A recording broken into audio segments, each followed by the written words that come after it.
എല്ലാവർക്കും കോമ്പറ്റേറ്റീവ് ക്രാക്കറിലേക്ക് സ്വാഗതം. ഞാൻ രേവതി വിജയൻ.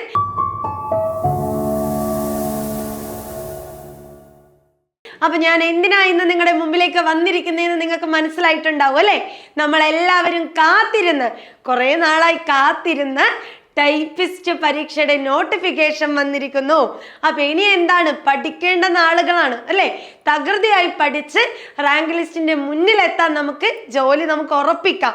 അപ്പോൾ ഇതിന് നിങ്ങളെ ഹെൽപ്പ് ചെയ്യാൻ വേണ്ടിയിട്ടാണ് ഇന്ന് ഞാൻ വന്നിരിക്കുന്നത്. നമുക്കറിയാം, മറ്റു PSC കളിൽ നിന്നും വ്യത്യസ്തമായി 20 മാർക്ക് എവിടെയുണ്ട്? ടൈപ്പിസ്റ്റ് മലയാളത്തിനുണ്ട്. അപ്പൊ മലയാളത്തിന് 20 മാർക്ക് ഉണ്ട് എന്ന് പറഞ്ഞാൽ നിങ്ങൾക്ക് പഠിക്കാൻ വേണ്ടി കൂടുതൽ സപ്പോർട്ടാ അല്ലെ? നമ്മുടെ മാതൃഭാഷയാണ് മലയാളം. ഒന്ന് ശ്രദ്ധിച്ചാൽ എളുപ്പത്തിൽ മാർക്ക് വാങ്ങാനും പറ്റും. അപ്പൊ ഈ മറ്റ് PSC കളിൽ നിന്നും ഈ ടൈപ്പിസ്റ്റ് PSC പഠിക്കേണ്ടത് എങ്ങനെ വ്യത്യാസപ്പെട്ടിരിക്കുന്നു എന്ന് പലരും ചിന്തിച്ചിട്ടുണ്ടാവും. ഈ ചിന്തയ്ക്ക് കാരണം എന്താന്ന് വെച്ച് കഴിഞ്ഞാല്, നമ്മുടെ 10 മാർക്കിന്റെ PSC-ക്കും നമുക്ക് പഠിക്കാനുള്ളത് ഈ പറയുന്നത് പോലെ പദശുദ്ധി, വാക്യശുദ്ധി, പരിഭാഷ, ഒറ്റപദം, പിരിച്ചെഴുത്ത്, ചേർത്തെഴുത്ത്, വചനം, ഇതൊക്കെ തന്നെയല്ലേ? പിന്നെ 20 മാർക്കിലേക്ക് പോകുമ്പോൾ ഇത് തന്നെയല്ലേ പഠിക്കേണ്ടത് എന്ന് തോന്നുകയാണെങ്കിൽ ഇത് തന്നെയാണ് പഠിക്കേണ്ടത്. പക്ഷെ എന്ത് ചെയ്യണം? ഒന്നുകൂടി ആഴത്തില് നമ്മൾ കാര്യങ്ങളെ മനസ്സിലാക്കണമെന്ന് മാത്രം. ഇതിനകത്ത് ആദ്യം വരുന്ന പദശുദ്ധി, അതുപോലെ എന്താ നമ്മുടെ പരിഭാഷ, ഒറ്റപദം, പര്യായം, വിപരീതം, സമാനപദം അല്ലെ, പിരിച്ചെഴുത്ത് അവിടെ നിൽക്കട്ടെ. അപ്പൊ ഇത്രയും ടോപ്പിക് 1, 2, 3, 4, 5, 6 ടോപ്പിക്കുകൾ അല്ലെ? ഈ ടോപ്പിക്കുകൾ എങ്ങനെ പഠിക്കും മിസ്സേ? ഇത് എത്ര പദങ്ങളുണ്ട്? ഇത് എത്ര ഒറ്റപദമുണ്ട്? ഇത് എത്ര പര്യായങ്ങളുണ്ട്? എത്ര സമാന പദങ്ങളുണ്ട്? ഇതൊക്കെ നമുക്ക് പഠിച്ചെടുക്കാൻ പറ്റുമോ എന്നാണ് നിങ്ങളുടെ സംശയമെങ്കിൽ ഉറപ്പായിട്ടും പഠിച്ചെടുക്കാൻ പറ്റും. എങ്ങനെ പഠിച്ചെടുക്കാന്നറിയോ? നമ്മളൊരു പുസ്തകം തുറന്നു വെച്ച് പദശുദ്ധി ഇങ്ങനെ കാണാപ്പാഠം പഠിക്കുക അല്ല, മറിച്ച് നമ്മൾ ഈ കഴിഞ്ഞ PYQ ക്വസ്റ്റ്യൻസ് എടുക്കുക. അതായത് നിങ്ങൾ ഇപ്പോൾ തന്നെ റീസെൻ്റ് ആയിട്ട് നടന്ന എല്ലാ PSCയുടെ ക്വസ്റ്റ്യൻ പേപ്പർ കളക്ട് ചെയ്യുക. ഇതിൻ്റെ തൊട്ട് മുമ്പ് നടന്ന PSCയുടെ ക്വസ്റ്റ്യൻ പേപ്പർ എടുക്കുക. അതിനകത്തൊക്കെ 10 മാർക്കല്ലേ മലയാളമുള്ളൂ.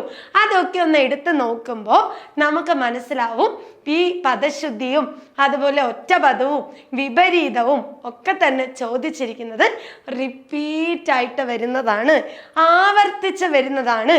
ഏത് ഏരിയയിൽ നിന്നാണ് നമ്മളോട് കൂടുതൽ ചോദിക്കുന്നത് എന്ന് നിങ്ങൾക്ക് വ്യക്തമാവും.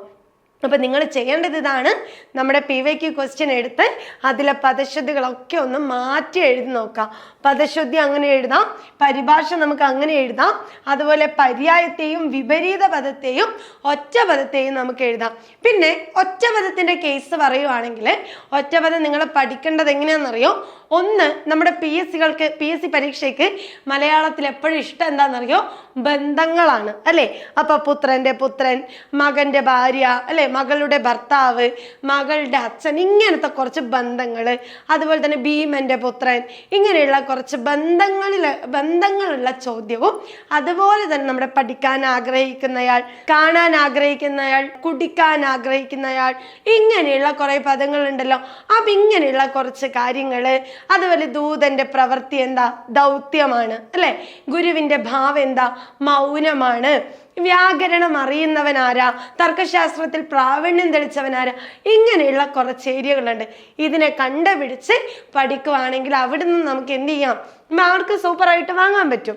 ഇനി നമുക്ക് കണ്ണും പൂട്ടി മാർക്ക് വാങ്ങാനും കുറച്ച് ശ്രദ്ധിക്കാനും പറ്റിയ ഒരു ഏരിയയാണ് 1 ഈ പറയുന്ന വാക്യശുദ്ധി, 2 ഈ പറയുന്ന വചനം, 3 ഈ ചേർത്തെഴുത്ത്, 4 ശൈലികള്, പഴഞ്ചൊല്ലുകള്, പിന്നെയോ ഈ പറയുന്ന പിരിച്ചെഴുത്തും ഘടകപദവും.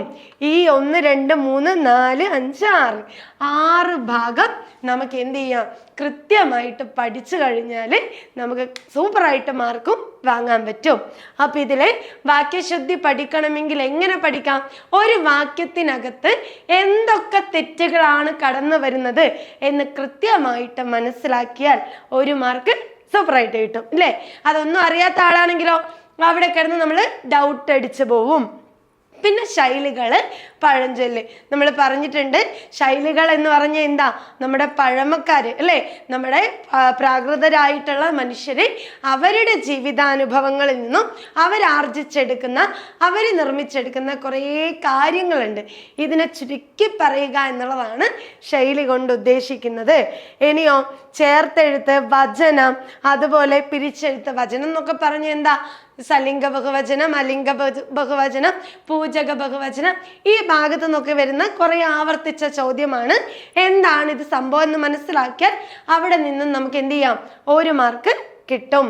അപ്പൊ ഘടകപദങ്ങളാക്കുക എന്നുള്ളതും ഈ ചേർത്തെഴുത്ത്, പിരിച്ചെഴുത്ത് എന്നൊക്കെ വരുമ്പോൾ ഇവിടെ നമ്മൾ പഠിക്കേണ്ട ടോപ്പിക്കാണ്.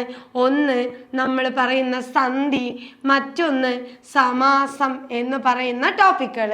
സമാസം പഠിക്കുമ്പോൾ നമ്മൾ നോർമലായിട്ട് എന്ത് പഠിക്കും, വിഭക്തി പഠിക്കും അല്ലെ, വിഭക്തി പഠിക്കും. വിഭക്തി പഠിക്കുമ്പോൾ നമ്മൾ എന്ത് ചെയ്യും, ഈ വിഭക്തിയും കാരകവും തമ്മിൽ ബന്ധപ്പെട്ട് നിൽക്കുന്നതാണ്. അപ്പൊ ഇവിടെ നമ്മൾ പഠിക്കും, കാരകത്തെ കുറിച്ച് നമ്മൾ പഠിക്കുന്നു. ഇനി സന്ധിയാണ് പഠിക്കുന്നതെങ്കിൽ നമുക്കറിയാം വർണ്ണങ്ങൾ തമ്മിൽ ചേരുമ്പോൾ ഉണ്ടാകുന്ന വർണ്ണമാറ്റമാണ് സന്ധി. അങ്ങനെ ഈ വർണ്ണങ്ങൾ തമ്മിൽ ചേരുമ്പോഴുള്ള മാറ്റമാണ് എന്ന് പറയുമ്പോൾ നമ്മൾ ആരെ പഠിക്കണം, ഭാഷയുടെ ഏറ്റവും അടിസ്ഥാന ഘടകമായ പിരിക്കാൻ കഴിയാത്ത ശബ്ദമായ വർണ്ണത്തെ പഠിക്കണം. ഈ വർണ്ണത്തിൽ നിന്നും നമ്മൾ എങ്ങനെ വർണ്ണങ്ങൾ കൂടി ചേർന്ന് അക്ഷരങ്ങൾ ഉണ്ടാകുന്നു അല്ലേ, അക്ഷരങ്ങൾ ഉണ്ടാകുന്നു. അക്ഷരങ്ങൾ കൂടി ചേർന്ന് അക്ഷരത്തെയും പലതായിട്ട് ഗരം, അധികരം, മൃദു, ഘോഷം, അനുനാസികം എന്നിങ്ങനെ ഉച്ചാരണത്തിന്റെ അടിസ്ഥാനത്തിൽ പിരിച്ചു വെച്ചിട്ടുണ്ട്. അപ്പൊ നമ്മൾ അക്ഷരത്തിന്റെ തിരിവ് പഠിക്കുന്നു. അക്ഷരങ്ങൾ പഠിച്ച് അക്ഷരങ്ങൾ കൂടി ചേരുമ്പോൾ നമുക്ക് എന്ത്, ശബ്ദം അല്ലെ, ശബ്ദത്തെ കുറിച്ച് നമ്മൾ പഠിക്കുന്നു. ശബ്ദം അല്ലെങ്കിൽ പദത്തെ കുറിച്ച് പഠിക്കുന്നു. ഈ ശബ്ദവും പദവുമാണ് നമ്മൾ എവിടത്തേക്ക് എത്തിക്കുന്നത്, ഈ പറയുന്ന വാക്യശുദ്ധി വരെ എത്തിച്ചിരിക്കുന്നത്. അപ്പൊ പറഞ്ഞു വരുന്നത് മലയാളത്തിലെ സിലബസിൽ ഇത്രത്തോളമേ ഉള്ളൂ അല്ലെ. നമുക്ക് പഠിക്കാനുള്ളത് ഈ 13 ടോപ്പിക്കാണ്. ഇതേ ടോപ്പിക്കുകൾ തന്നെയാണ് മറ്റ് PSC എക്സാമുകൾക്കും 10 മാർക്കിന് പഠിക്കേണ്ടി വരുന്നതെങ്കിൽ നമ്മൾ എവിടെ നിന്ന് പഠിച്ചു തുടങ്ങണം, ഭാഷയുടെ അടിസ്ഥാന ഘടകമായ വർണ്ണത്തിൽ നിന്നും പഠിച്ചു തുടങ്ങണം. അപ്പൊ ഒരു തറക്കല്ല്, തറയുണ്ടെങ്കിൽ അതിന്റെ മുകളിൽ നമുക്ക് എന്ത് ചെയ്യാൻ പറ്റൂ, വലിയ വലിയ കെട്ടിടങ്ങൾ കെട്ടിപ്പടുക്കാൻ പറ്റൂ അല്ലേ. അതുപോലെ ഈ ടോപ്പിക്കുകളൊക്കെ തുടങ്ങുന്നതിന് മുമ്പ് നമ്മൾ എവിടെ വരണം, ബേസിക് ആയിട്ടുള്ള വ്യാകരണത്തിലേക്ക് നമ്മൾ എന്ത് ചെയ്യണം, എത്തപ്പെടണം. ഓക്കെ, അപ്പോൾ പറഞ്ഞു വരുന്നത് നിസ്സാരമായ ഒരു കാര്യമല്ല. മലയാളത്തിന് 20 മാർക്കാണ്, എളുപ്പമാണ്.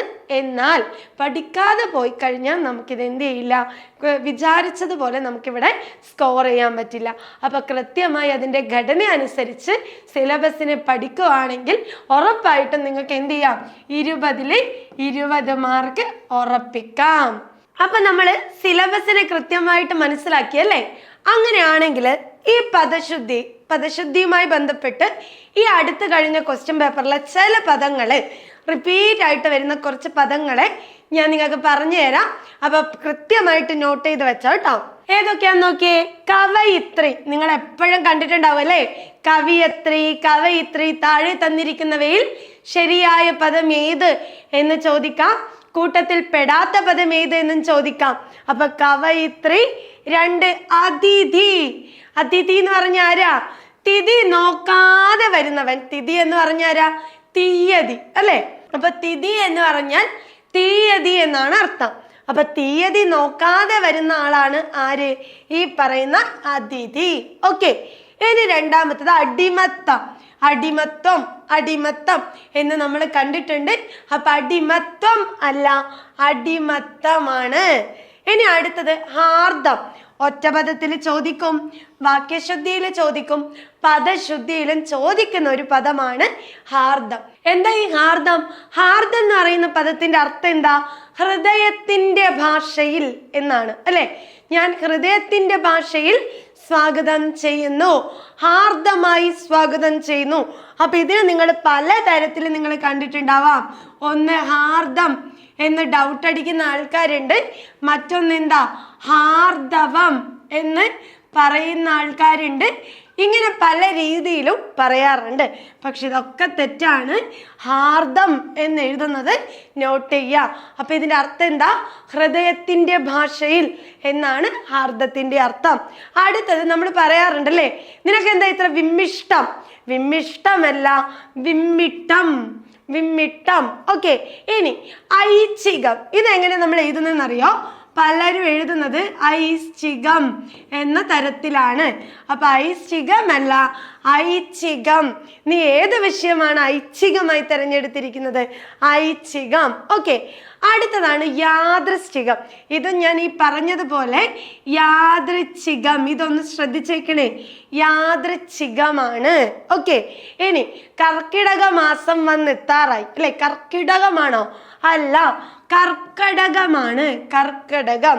അതുപോലെ ഞാൻ അനുഗ്രഹീതനാണ് എന്ന് നമ്മൾ പറയോ? ഇല്ല അല്ലെ, ഞാൻ അനുഗ്രഹീതനാണ് എന്നതാണ് കറക്റ്റ്. ഇനിയോ ആജാനുബാഹു എന്ന് പറയുന്നത് നോക്കി, ആജാനുബാഹു വലിയ ബാഹു ഉള്ളവൻ, ആജാനുബാഹു.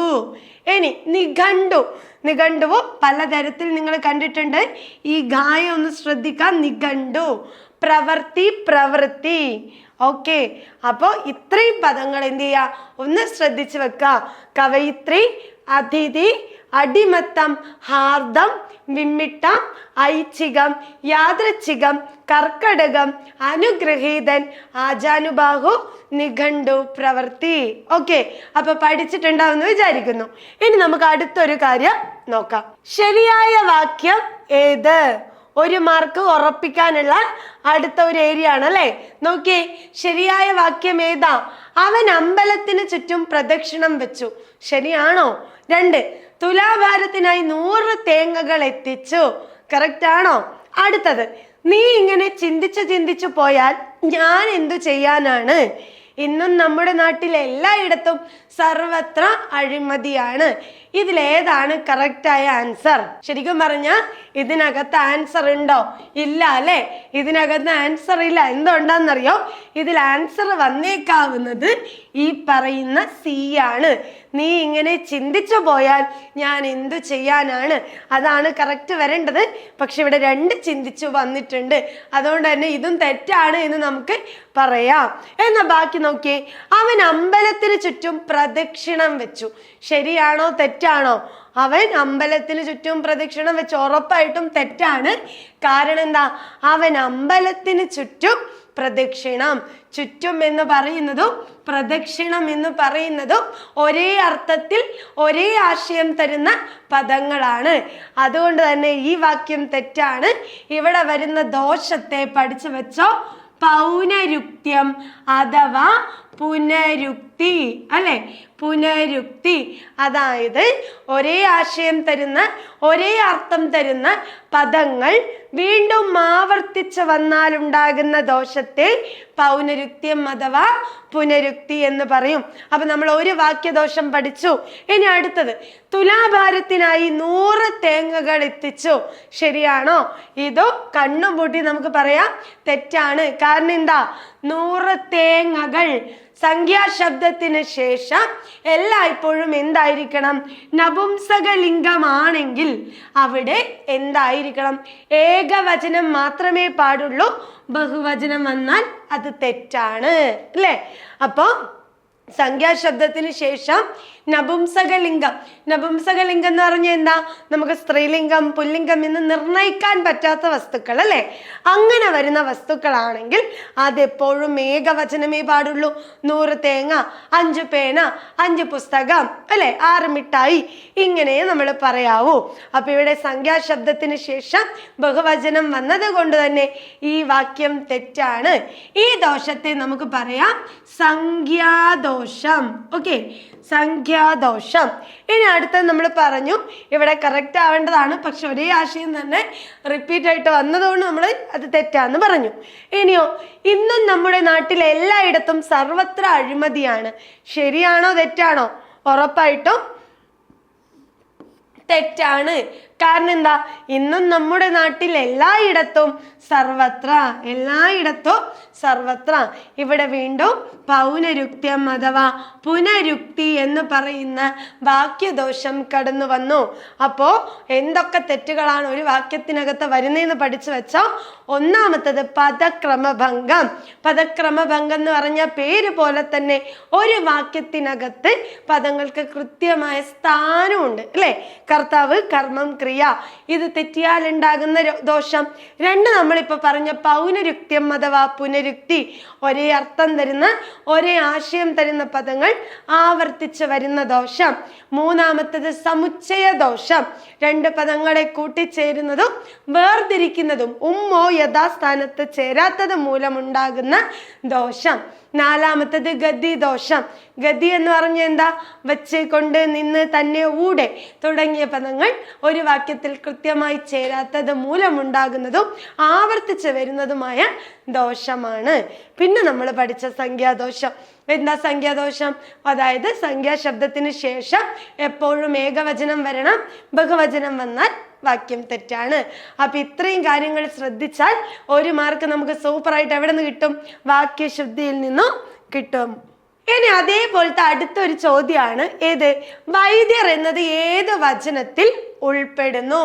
വൈദ്യർ, ഇതും നിങ്ങൾ ഒരുപാട് തവണ PSCക്ക് ആവർത്തിച്ച് തന്നിട്ടുള്ള ഒരു വാക്കാണ് ഈ വൈദ്യർ എന്ന് പറയുന്നത് അല്ലെ. അപ്പൊ ഇതിന്റെ ഒരു പാറ്റേൺ മനസ്സിലാക്കി വെക്കാം. എങ്ങനെയാണ് ക്വസ്റ്റ്യൻ വരുന്നത്? വൈദ്യർ എന്നത് ഏത് വചനത്തിൽ ഉൾപ്പെടുന്നു? ഉറപ്പായിട്ടും ഓപ്ഷൻ ഡി, പൂജക ബഹുവചനാണ് അല്ലെ. അപ്പൊ വചനം എന്ന് പറഞ്ഞാൽ എന്താ? ഒരു വസ്തു ഒന്നോ അതിലധികമോ എന്ന് സൂചിപ്പിക്കുന്നതാണ് വചനം അല്ലെ.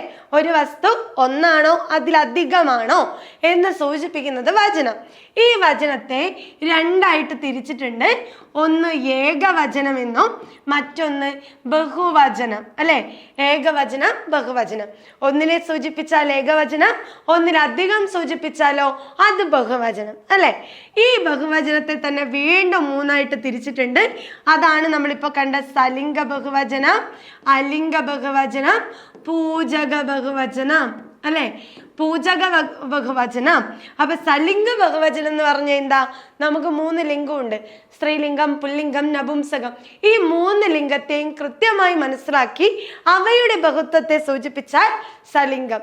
ആൺകുട്ടികൾ, പെൺകുട്ടികൾ, അച്ഛനമ്മമാർ, അച്ഛന്മാർ, അമ്മമാർ, മലകൾ, കുന്നുകൾ, പൂക്കൾ, ഇതൊക്കെ സലിംഗത്തിൽ വരും. അലിംഗം എന്ന് പറഞ്ഞാൽ നമുക്ക് സ്ത്രീലിംഗം ഇന്നതാണ്, പുല്ലിംഗം ഇന്നതാണ് എന്ന് നിർണയിക്കാൻ പറ്റാത്ത വസ്തുക്കൾ അല്ലെ. അതായത് ജനങ്ങൾ, കുട്ടികൾ, കേരളീയർ, മനുഷ്യർ, ഇതൊക്കെ അലിംഗത്തിൽ വരും. ഇനി പൂജക ബഹുവചനം എന്ന് പറഞ്ഞാലോ ഒരു വ്യക്തിയെ ബഹുമാനാർത്ഥം സൂചിപ്പിക്കുന്നത് വൈദ്യർ, ദ്രോണർ, പണിക്കർ, ഭീഷ്മർ, ഇതൊക്കെ വരുന്നത് പൂജകത്തിലാണ്. അപ്പൊ നിങ്ങൾക്ക് ഈ 3 ചോദ്യവും കൃത്യമായിട്ട് മനസ്സിലായിട്ടുണ്ട് എന്ന് വിചാരിക്കുന്നു. അപ്പൊ ഇന്ന് നമ്മൾ ചെറിയൊരു കാര്യമാണ് പഠിച്ചിരിക്കുന്നത്. അതായത് നമ്മുടെ സിലബസിൽ എന്തൊക്കെ പഠിക്കണം എന്നുള്ളതാണ് ഇന്നത്തെ ഹൈലൈറ്റ് അല്ലെ. അപ്പൊ സിലബസ് നമ്മൾ ഡീപ്പായിട്ട് തന്നെ അറിഞ്ഞിരിക്കണം. അതിനോടനുബന്ധിച്ച് ചെറുതായിട്ടുള്ളതും എന്നാൽ എളുപ്പത്തിൽ മാർക്ക് വാങ്ങാനും പറ്റുന്ന 3 ഭാഗമാണ് ഇന്ന് നമ്മൾ പഠിച്ചിരിക്കുന്നത്. അപ്പൊ ഇതുപോലെ ഓരോ ഭാഗവും വിശദമായിട്ട് തന്നെ നമുക്ക് പഠിക്കാം. ഇനിയും പഠിച്ചു തുടങ്ങാത്ത ആരെങ്കിലും ഉണ്ടെങ്കിലും അതുപോലെ എവിടെയെങ്കിലും എന്താ പഠിക്കേണ്ടത്, എങ്ങനെയാ പഠിക്കേണ്ടത്, ഒരുപാട് ഡൗട്ടുകൾ ഉള്ള ആൾക്കാർ, ഒരു സപ്പോർട്ട് വേണം നിങ്ങൾക്ക് എന്നൊക്കെ തോന്നുവാണെങ്കിൽ നിങ്ങൾ ഇനി ഒട്ടും സമയം കളയണ്ട, പെട്ടെന്ന് തന്നെ CCയിൽ ജോയിൻ ചെയ്തോളൂ. ഞങ്ങളിവിടെ ഒരു ലോങ് ബാച്ച് സ്റ്റാർട്ട് ചെയ്തിട്ടുണ്ട്. അപ്പൊ കൂടുതൽ വീഡിയോയുമായി നമുക്ക് വീണ്ടും കാണാം. Thank you.